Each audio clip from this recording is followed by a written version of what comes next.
నమస్తే, welcome to burning topic. దేశంలో అటు విదేశీ పెట్టుబడులు ఇటు దేశీయ పెట్టుబడులు అధికమవుతున్న సూచనలు కనిపిస్తున్నాయి. కరోనా కష్టకాలంలోనూ కొత్త రికార్డులు వస్తున్నాయి. అదే సందర్భంలో సామాన్యుల మాట ఏంటి? ద్రవ్యోల్బణం అదుపులో ఉంటుందా? ఆర్థిక వృద్ధి ఎలా ఉండబోతోంది? $5 ట్రిలియన్ ఆర్థిక వ్యవస్థ ఎక్కడి దాకా వచ్చింది? ఇలాంటి మరెన్నో ప్రశ్నలు కూడా తెరపైకి వస్తున్నాయి. ఈ నేపథ్యంలో ఇవాల్టి బర్నింగ్ టాపిక్ జోరుపై జోడుగుర్రాలు. కరోనా కష్టకాలం దేశ ఆర్థిక వ్యవస్థను అస్తవ్యస్తం చేసింది. ఇప్పుడిప్పుడే అది కోలుకుంటున్న సూచనలు కనిపిస్తున్నాయి. సరిగ్గా 30 ఏళ్ల క్రితం మొదలైన సరళీకృత ఆర్థిక విధానాలపైనే నేటి ఆర్థిక వ్యవస్థ కొనసాగుతోంది. కరోనా కష్టకాలం నేపథ్యంలో నేడు ఆర్థిక వ్యవస్థ మరింత ప్రాధాన్యత సంతరించుకుంది. సరిగ్గా 30 ఏళ్ల క్రితం జూలై నెలలోనే దేశంలో సరళీకృత ఆర్థిక విధానాలను ప్రవేశపెట్టారు. నాటి ప్రధానమంత్రి పివి నరసింహారావు తీసుకున్న సాహసోపేత చర్యలు అప్పట్లో సత్ఫలితాలనే ఇచ్చాయి. నాడు మొదలైన ఉదారవాద ఆర్థిక విధానం ఇటీవలి సాగు చట్టాలు, కార్మిక చట్టాలతో తారాస్థాయికి చేరుకుంది. ఈ మధ్య కాలంలో ఎన్నో మార్పులు చోటు చేసుకున్నాయి. 2025 నాటికి $5 ట్రిలియన్ ఆర్థిక వ్యవస్థను రూపొందించుకోవాలని ప్రధాని మోడీ సంకల్పించారు. ఈ లక్ష్యానికి కోవిడ్ గండి కొట్టింది. అంతకుముందు పరిస్థితులు సైతం అంత మంచిగా ఏం లేవు. కోవిడ్ లేకున్నా ఆ లక్ష్య సాధన అసాధ్యంగానే ఉండేదని నిపుణులు అంటున్నారు. अब भारत ने एक बड़ा लक्ष्य रखा है, देश को $5 ट्रिलियन की इकोनॉमी बनाने का। साथियों, जब 2014 में हम सरकार में आए थे तो देश की इकोनॉमी करीब करीब $2 ट्रिलियन के आसपास थी। बीते 5 वर्षों में हमने इसमें लगभग $1 ट्रिलियन जोड़ दिया और अब हम कमर कसकर $5 ट्रिलियन के लक्ष्य को प्राप्त करने के लिए काम कर रहे हैं। फ्रेंड्स, इस बड़े टारगेट को अचीव करने के लिए हमारे पास कैपेबिलिटी भी है, करेज भी है और कंडीशंस भी हमारे साथ है। ఈ రిలయన్స్ అదానీ గ్రూపుల మధ్య పోటీ మనం గమనిస్తున్నాము. ఇప్పటికే ఈ రెండు సంస్థలు కూడా ఇటు ఎఫ్ఎంసీజీ కానీ, రీటైల్ రంగం కానీ, పెట్రోకెమికల్స్ సెక్టర్స్ కానీ, అలాగే అగ్రి ప్రాసెసింగ్ సెక్టర్స్లో ఇప్పటికే ఈ రెండు సంస్థలు పోటీ పడుతున్నాయి. మరి రాబోయే కాలంలో గ్రీన్ టెక్నాలజీస్, అలాగే రెన్యూవబుల్ ఎనర్జీ, అలాగే డిజిటల్ లాజిస్టిక్స్ సెక్టర్స్లో ఈ రెండు సంస్థల మధ్య పోటీని మనం గమనించవచ్చు. మోడీ ప్రధాని పదవి చేపట్టే నాటికి దేశ ఆర్థిక వ్యవస్థ వృద్ధి రేటు 7 నుంచి 8% దాకా ఉండింది. 2019-24 త్రైమాసికంలో అది అత్యంత కనిష్ట స్థాయి 3.1% పడిపోయింది. నాటి నుంచి కూడా కోలుకోవటం కష్టంగానే మారింది. కరోనా మహమ్మారి నేపథ్యంలో $5 ట్రిలియన్ ఆర్థిక వ్యవస్థ లక్ష్యం మరెన్నో ఏళ్లు ముందుకు జరిగినట్లయింది. తాజాగా ఈ లక్ష్యాన్ని $3 ట్రిలియన్ కుదించారు. కోవిడ్కు ముందు నాటి పరిస్థితులను పరిగణనలోకి తీసుకున్న వాస్తవ అంచనా $2.6 ట్రిలియన్ ఉంటోంది. ఇంతగా తగ్గించిన తర్వాత కూడా అందుకు అవసరమైన 2 అంకెల వృద్ధి మాట అటుంచి 7% లేదా 8% వృద్ధి రేటు సాధించేందుకు కూడా ఎంతో శ్రమించాల్సిన పరిస్థితులు ఏర్పడ్డాయి. ప్రభుత్వం మాత్రం 10.5% వృద్ధి రేటు సాధించొచ్చని అంచనా వేస్తోంది. మరోవైపున పలు రేటింగ్ సంస్థలు మాత్రం భారత వృద్ధి రేటును తగ్గిస్తున్నాయి. ఫిచ్ సంస్థ భారత వృద్ధి రేటును 10% తగ్గించింది. ఒక పక్క మన ఫారెన్ డైరెక్ట్ ఇన్వెస్ట్మెంట్స్ పెరుగుతూనే ఉన్నాయి. దానికి తోడు మన జీడిపి గ్రోత్ రేట్ కూడా పెరగాల్సిన అవసరం ఉంది. తగిన పాలసీ ఇనిషియేటివ్స్ ద్వారా ఇప్పటికే మనం నెగిటివ్ జీడిపి గ్రోత్ రేట్ ఈ పాండమిక్ సిచ్యువేషన్లో చూసాం. మన జీడిపి గ్రోత్ రేట్ 7 నుంచి 8% పెరుగుతున్నట్లయితే మన దేశం యొక్క పోవర్టీ లెవెల్స్ తగ్గించవచ్చు. అలాగే మన దేశానికి మరొక ముఖ్యమైన సమస్య ఈ ఆర్థిక అసమానతలు. ఈ ఆర్థిక అసమానతలు కూడా కట్టడి చేయాల్సిన అవసరం ఉన్నది. ఒకవేళ మన హయ్యర్ జీడిపి గ్రోత్ రేట్ కనుక రిజిస్టర్ చేసినట్లయితే ఈ ఆర్థిక అసమానతల నుంచి కూడా మన దేశం నెమ్మదిగా బయటపడే ఆస్కారం ఉంది. ఇప్పటికే మన భారతదేశంలో 10% భారతీయుల దగ్గర 77% భారతదేశానికి చెందిన వెల్త్ ఇరుక్కుపోయింది. కాబట్టి ఈ ఆర్థిక అసమానతలకు కూడా మనం కట్టడి చేయాల్సిన అవసరం ఉంది.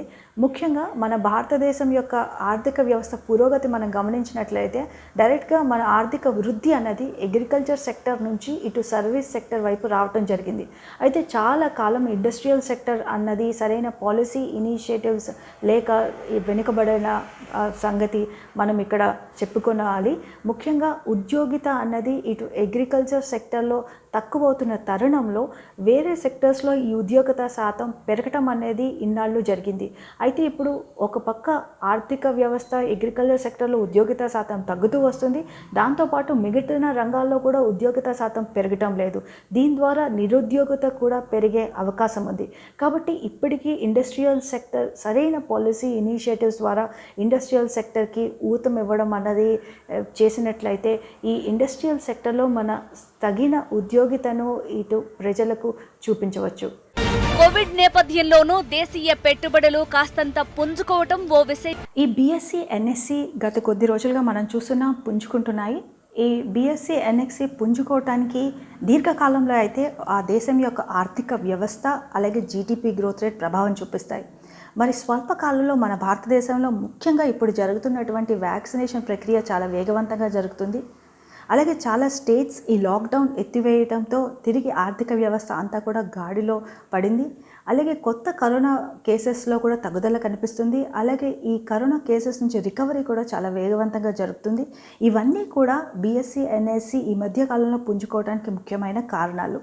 దీంతోపాటు United states of America federal reserve bank యొక్క పాలసీ రేట్స్ ఇంపాక్ట్ కూడా మన బీఎస్సీ ఎన్ఎస్సి మీద తీవ్రంగా ప్రభావం చూపిస్తుంది.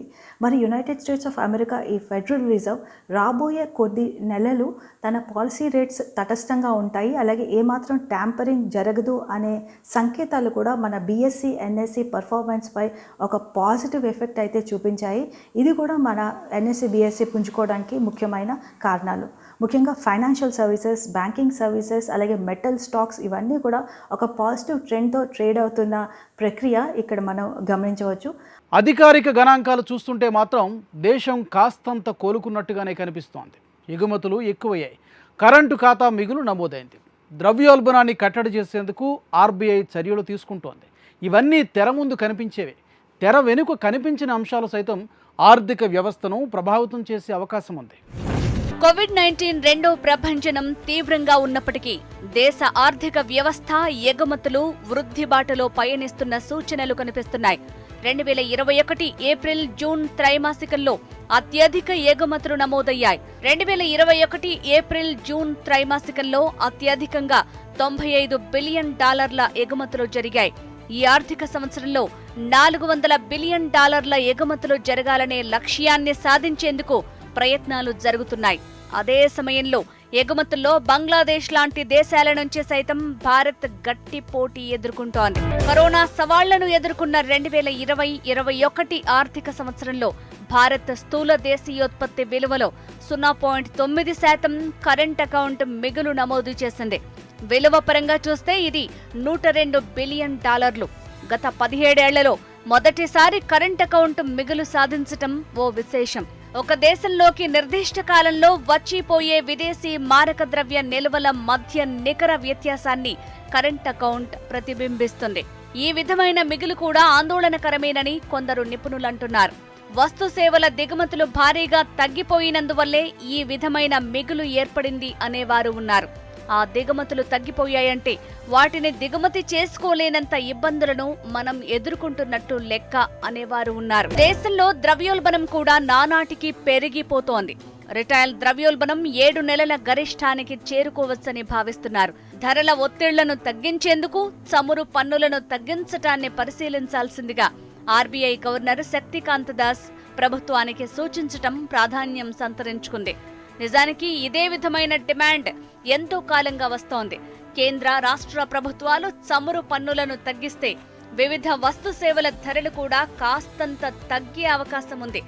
ద్రవ్యోల్బణాన్ని కరోనా మహమ్మారి ముందు కాలం నాటి 4% కట్టడి చేయాలని ఆర్బీఐ భావిస్తోంది. విదేశీ పెట్టుబడుల విషయంలో అప్రమత్తంగా ఉండాలని కూడా ఆర్బీఐ హెచ్చరించింది.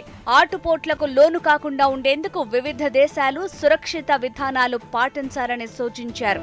ఈ కరోనా విపత్కర సమయంలో ఆర్థిక రంగం అతలాకుతలమైపోయి ఎక్కడ అచేతన స్థితిలో ఉన్న ఈ రంగానికి ఏవో ఉద్దీపన పథకాలు, చిన్న మధ్య తరహా పరిశ్రమలకి చేయూత పథకాలు ఏవి అనౌన్స్ చేసినా సరే క్యాష్ రొటేషన్ అన్నది ప్రజల్లో జరగనంతకాలం విపరీతంగా పెరిగిపోతున్న ధరలు and in the same scenario దీంతోపాటు ప్యారల్గా పెట్రోలియం ప్రోడక్ట్స్ మీద జరుగుతున్న గణనీయమైన దోపిడీ అనే దాన్ని అభివర్ణించవచ్చు. ఎందుకంటే సామాన్యుడి మానవుడి యొక్క స్థితిగతులు కానీ అండ్ ప్రభావితం చేసే ప్రతి అంశానికి ముడిపడినది రవాణా వ్యవస్థ.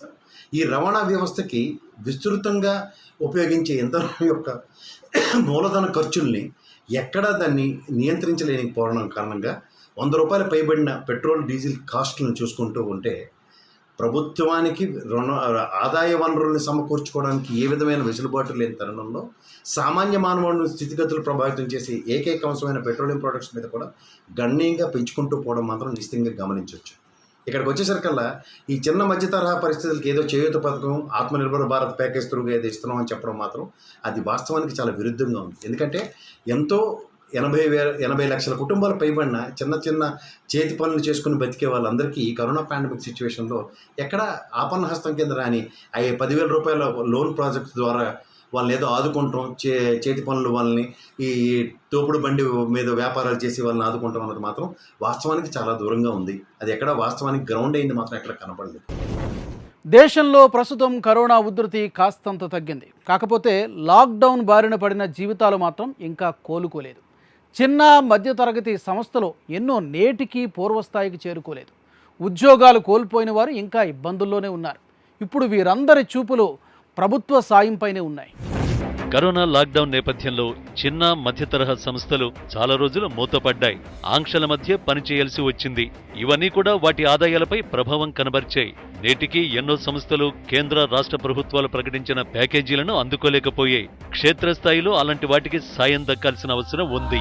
బ్యాంకింగ్ క్రెడిట్ గ్రోత్ 60 ఇయర్స్లోకి వెళ్ళిపోయిందండి. So this is a very major concern. అంటే గవర్నమెంట్ ఇన్స్ట్రక్షన్స్ ఇచ్చిన బ్యాంక్స్కి లోన్స్ ఇవ్వండి, మేము గ్యారంటీ ఉంటామన్నా, but banks become very cautious on giving the credit to the small scale ఇండస్ట్రీస్కి కానీ మీడియం సైజ్ ఇండస్ట్రీస్ కానీ వాళ్ళు క్రెడిట్ ఎక్స్టెండ్ చేయడం మాత్రం చాలా తగ్గించారనే మనం చెప్పొచ్చండి. క్రెడిట్ ఎక్స్పాన్షన్ కానీ ఈజీ మానిటరీ కండిషన్స్ అయితే మాత్రం ఇంకా రివైవల్ అవ్వాలనే మనకి తెలుస్తుంది. Because they are struggling to take loans from the banks అని కనపడుతుంది. అండ్ చిన్న తరహా పరిశ్రమల్లో పనిచేస్తున్నటువంటి కార్మికులందరూ కూడా కోవిడ్ కారణంగా చాలా ఇబ్బందులు గురయ్యారు. అలాగే చాలా సంస్థలు ఈరోజు మూతపడిన సందర్భాలు ఉన్నాయి. దయచేసి మేము కేంద్ర ప్రభుత్వాన్ని ఒకటే విజ్ఞప్తి చేస్తా ఉన్నాం. ఈ కోవిడ్ సమయంలో ఈ చిన్న తరహా పరిశ్రమల్లో పనిచేస్తున్న కార్మికులు కానీ ఆ పరిశ్రమలు కానీ కాపాడుకోవాల్సిన బాధ్యత, వాటిని నిలబెట్టాల్సిన బాధ్యత కేంద్ర ప్రభుత్వం మీద ఉంది.